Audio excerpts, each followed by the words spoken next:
So to my farthest right is Amran Farah. Amran is a licensed attorney practicing criminal law. She graduated from Hamline University School of Law. Can you hold your applause until I finish all of their bios? Okay, so she graduated from Hamline University School of Law, magna cum laude, and received her PA from the University of St. Thomas in Political Science and English. Amran has worked at both the Hennepin County Attorney's Office as well as the Hennepin County Public Defender's Office. She also serves as an extern for Chief Judge Michael Davis in the Federal District of Minnesota. She currently serves as a commissioner in the Minneapolis Police Conduct Oversight Commission and is a PAGE mentor. In the middle is Amane Badasso. Amane is a senior at Hamline University. She's studying political science and legal studies with concentration on security. She is the current president of International Oromo Youth Association. This year, they collaborated with advocates at the Human Rights and co-authored a report that was sent to the UN Committee on Rights of the Child in regards to the human rights violations against children under 18 and recent Oromo protests. Our final panelist is Ayatu Tepeso. She's a researcher, a writer, and a communications consultant. She holds an MA in International Development from the Ohio University Center for International Studies. Her research interests include the role of the diaspora in homeland development. She currently works for the Hennepin County Department of Human Services. Now you can applaud. All right, thank you all. So we have few questions, and they've all had previously have been supplied with the questions. So hopefully we're going to have a free-flowing discussion. The first question I have for our panelists is, what does International Day mean to you, and why should it be celebrated?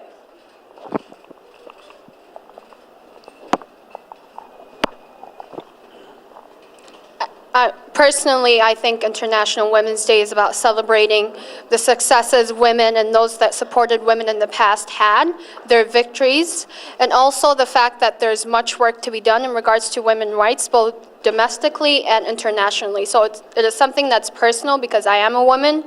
It is also something that we should all celebrate because it is a victory for humanity. And it just solely shows that there's a lot of work ahead, but you can't get to that point without celebrating what has been accomplished before.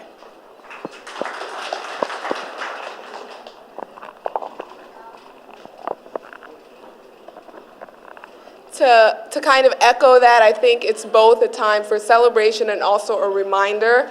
I think it's a day that we can kind of take toll of what women have achieved and what we still have to achieve as women.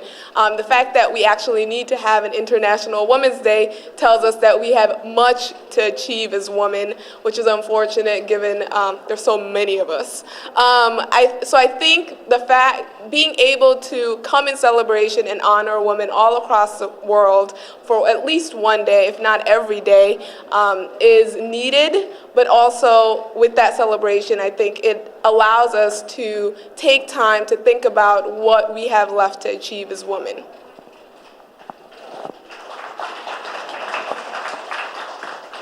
Okay, I'm not letting you guys go first again. I think, like they said, it's an opportunity to reflect on how far women have come in the United States, in our particular communities, since this room is like so diverse, and each of our communities have their own particular struggles and milestones. So it's an opportunity to celebrate that. And of course, to reflect also on how far we have to go, and every year to make plans on how we're going to meet these national, communal goals that we have, so they don't just remain words on paper. Thank you. All right, so we all know that, in this country we've got equal rights. Or we say, right? Well, we also know that every generation comes with its opportunities, right? And its own challenges. So if you were to look at yourselves and the women of now, how do you see women being a catalyst for social change in the world?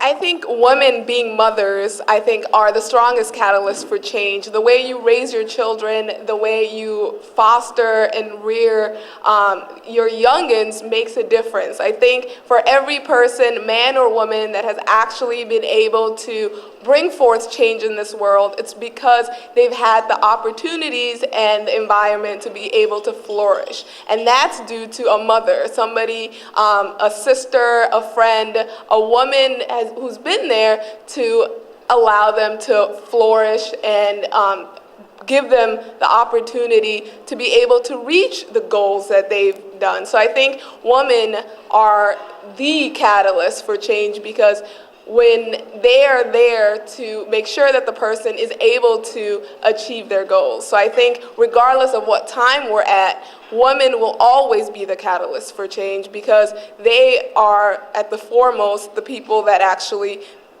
bring forth and develop and create our leaders for tomorrow.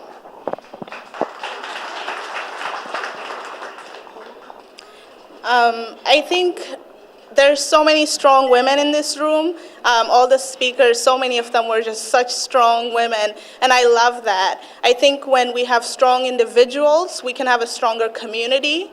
And I think often the burden for the family and the community tends to fall on the women. So that way women are not able to focus on their careers or education, or just even taking care of their own self, so that they may go on and make contributions. So I think if we can promote women building their own individuality, following their careers, that's a really important goal. I think they pretty much summed up everything, but adding on to that, I think the most important thing for a woman is to acknowledge her self-worth and to be conscious of the fact that she can do absolutely anything. And with that concept, you can, whether that be political, social, or economic advancement, I think women being present and acknowledging that they can, in fact, accomplish a lot is the first step in being a catalyst for change. Thank you.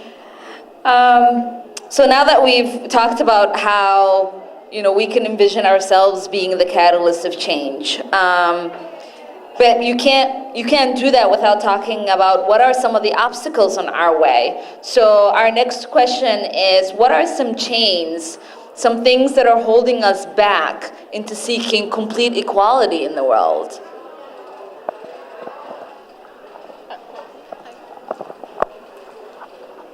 I think there's several of them, if not a lot. I don't know if we want to go into the details of all of them, but there's patriarchy is number one, of course, our good friend. If we can completely dismantle it, perhaps, we don't have to discuss the many other obstacles, but I think every culture is different. Every women deal with certain injustices in a very different manner, but as women, we also have a universal struggle that we must acknowledge, whether that's systematic discrimination that's based on gender, whether that comes from culture, religious, or any other sort of institutions. I think by acknowledging that we do have a universal struggle, we can move forward.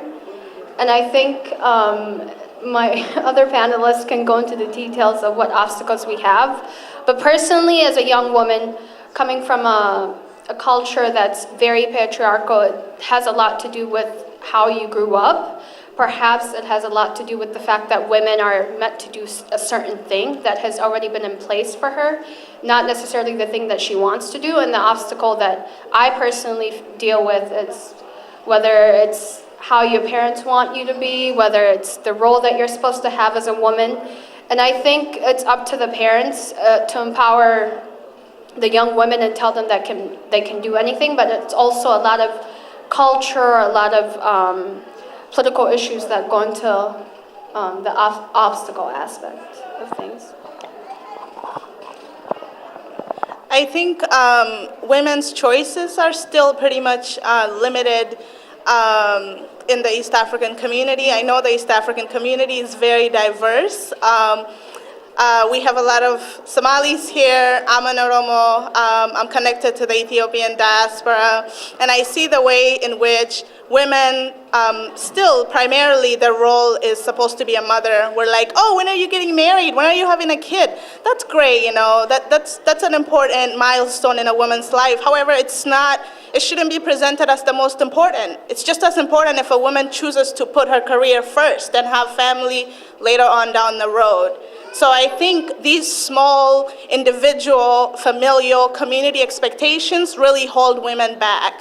Because in order to get through school, pursue your career, you need a lot of support. And if the community and the family isn't supporting these women, then how are they going to make it?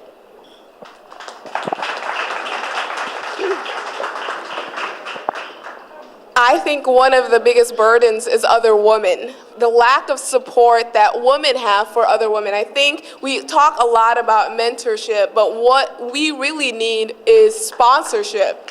So I've been fortunate enough to have a lot of women be able to sponsor me. That means somebody that's actually going to make sure that they're vested in your growth, in your leadership, to be able to say not only, hey, this is what I do and this is a job I have, but to say, do you want a job like this? I can talk to somebody and help you get that job. I think being able to, say that, we have a diversity quota, or we have a, woman quota, that we need to have at least 30% of women in the boardroom. So that means, 3 women are going to vie for that one position. Instead of saying, you know what, there's 5 of us and we can all be women in the boardroom. So I think the lack of women having this lowered expectations or feeling that they're competing with each other instead of supporting each other is one of the biggest burdens. And I think we need to start sponsoring each other as women, investing in each other's opportunities and leaderships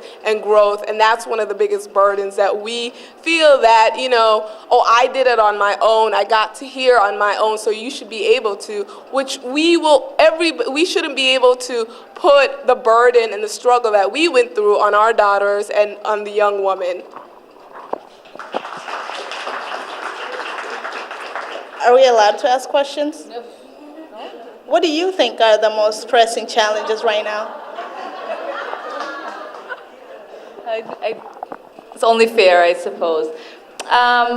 For me, I think, one of the obstacles that I see as we sit here and we are celebrating women is that women are also part of, the people that are the gatekeepers when it comes to a society that is built to hold us back. And that sometimes comes from sort of what Amran was saying of like, I made it through, I'm comfortable, I'm okay, it didn't kill me, like this is how my mother did it, this is how my grandmother did it, you're gonna be fine. So it's sort of like accepting the cultural norms. And I think we need more women to say you've got permission. You can be as free as you want. You can dream as big as you want. You don't have to think yourself as less, as wanting somebody to, give you that permission. You can give yourself that permission. And I think as much as there are lots of obstacles, there's a lot of opportunities for the women that have gone through a lot of those obstacles to say that it's okay.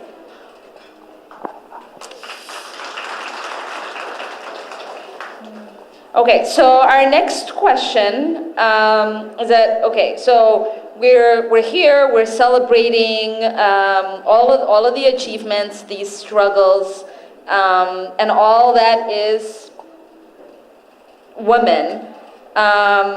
We've talked about, how we can be catalysts to change We've talked about what are some of the changes.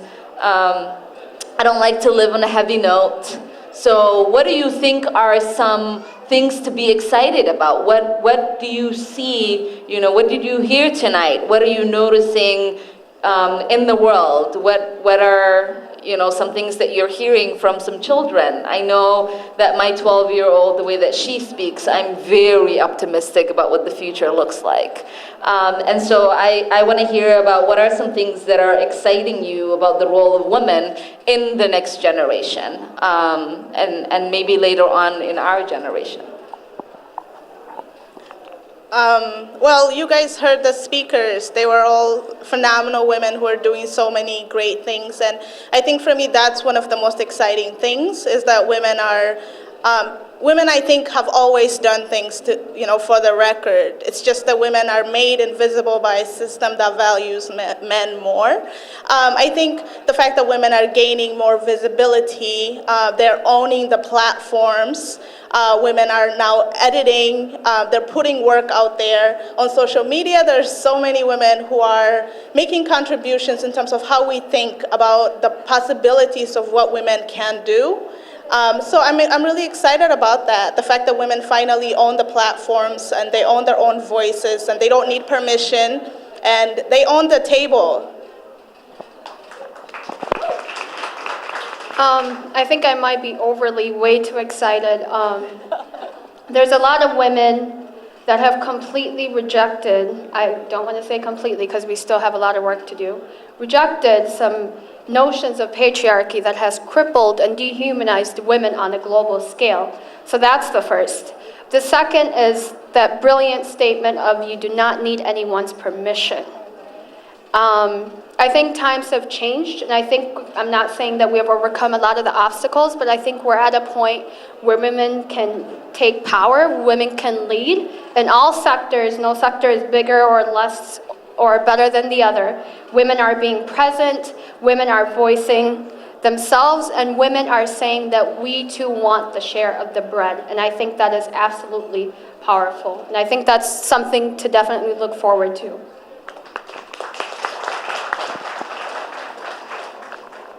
I think that this generation has done very well redefining things, redefining what it means to be a successful woman, redefining what it means to be a powerful woman, and not going back to those cultural norms. And I think it's actually gone backwards, where certain women feel powerful in saying, you know what, I don't have to rush and go get a job. I don't have to find success and power in a high position. I can stay home and take care of my kids and still feel like a powerful, successful woman. And I feel like they've redefined what it means to, the way you dress or the way you talk or what you do to be a powerful, successful woman. And I see my little sister and I see her little friends, and it's not about, they could wear their niqabs or their jilbabs and they still feel comfortable, they still feel powerful, and they don't have any of those notions that you have to dress a certain way or you have to do certain things to be a successful, powerful woman. And I think this generation has done very well redefining, where generations before, they've had to struggle to even get to the point that they feel successful or they feel powerful, where now it's you make your own success, you make your own power. And I think that is what I find most optimistic, because we won't have to keep struggling and feeling that, that woman has done it that way, so that's the way we have to do it. So we can find our own success in our own ways.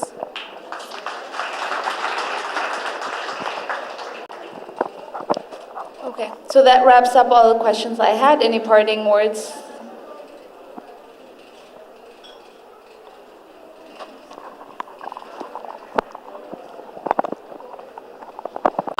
I just want to go back to what I was saying about the sponsorship, and I just want to leave one word to everybody here when you leave here, to understand that, you can do something for just one other woman she doesn't have to be a young girl. We always talk about, helping the young woman, but we can help each other. You can help somebody older than you. It doesn't, just help somebody and be a sponsor for somebody and be vested in another woman's success. That's the only thing I want to say. I think if we're able to have that collaborative and we're all happy if another woman succeeds, I think that'll get us closer to not feeling that we need to have one day to celebrate our own successes.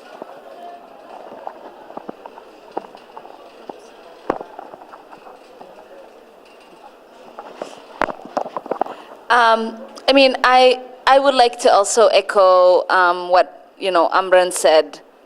To have that shoulder, to have that person that says, "I believe in you," and I am invested in your success, means a lot. And a lot of people have done that for me, and I'm sure it's been true for these women up here and a lot of the women that spoke. It doesn't require a physical act, right? Like it's just knowing that somebody cares and somebody's invested, and somebody will be willing to remind you that you don't need that permission, or here's how you do something. So like empower someone to empower themselves, right? Thank you all. Round of applause for our panelists.